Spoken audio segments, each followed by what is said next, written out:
Hey guys, Anthony Tackett. The folks over at Toner Plastics sent me a spool of PETG to test and review for you guys. And as you can see, I've used quite a bit of it. So I'm going to get right into this review, tell you my thoughts on it. This is my first experience with PETG, PETG, whatever you want to call it. And so far it's been pretty good, but let's get into the details. So this is the Toner Plastics PETG again. PETG, if you've never used it before, it's kind of like a cross between ABS and PLA in my opinion. Prints very easily like PLA, but has similar structural properties to ABS.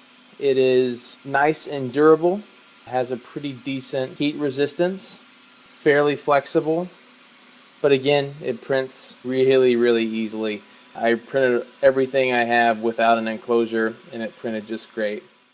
So speaking of what I printed, I have a whole fleet of benchies here. This was kind of a transition filament for me.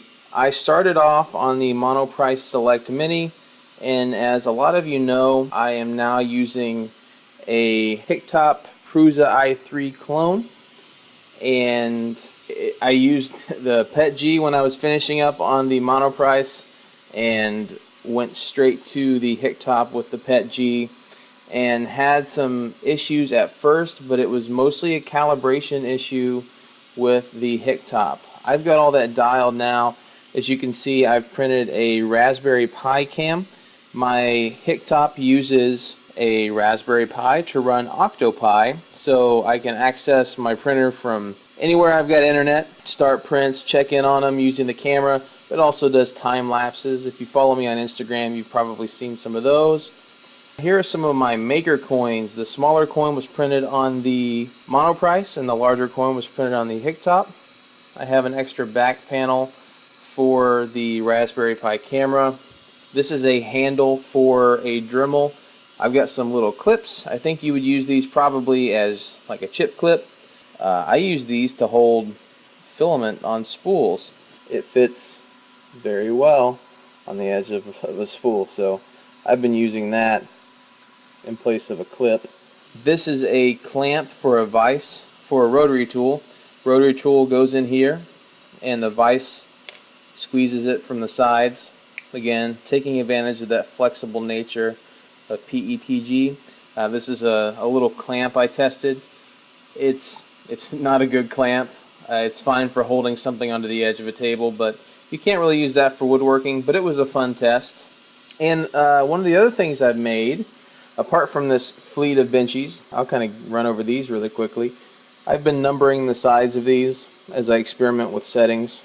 I use Cura as a slicer, and they updated, and there are some default settings that seem to have been changed that really affected my print quality. So I had to go figure out what those were to get this thing to print well again. Another thing I've made is this extruder bracket, and I've got my extruder motor. This is the Phantom Edit from Thingiverse, and a kind of hacked together cooling fan with a couple heat sinks on that motor. It works really well. It's kind of clunky, so I'll probably build some sort of a enclosure for that, maybe use a smaller fan.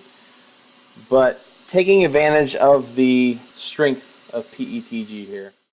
So here are my final thoughts on the Toner Plastics PETG. PETG is going to be a great option for you if you're looking for the structural properties of ABS, but you want something that's easy to print like PLA.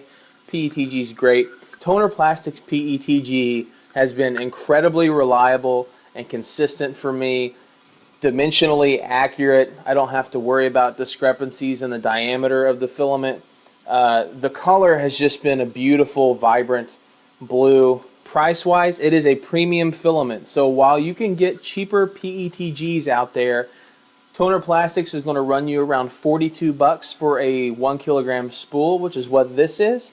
And it's a good buy if you're looking for something really consistent and really quality.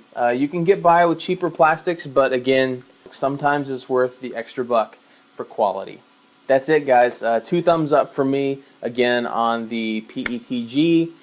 If you like this video, go ahead and give it a thumbs up. If you're not subscribed, please go ahead and hit that button. You'll stay up to date on my latest content. Also, I'm running a 500 subscriber giveaway right now. I'm less than 50 subscribers away. I'm giving away a fast cap pocket chisel and a custom designed survival tin belt holster. So there will be a link for that in the description as well. It's a gleam.io link. That's it, guys. Toner Plastics PETG. 2 thumbs up. I'll see ya.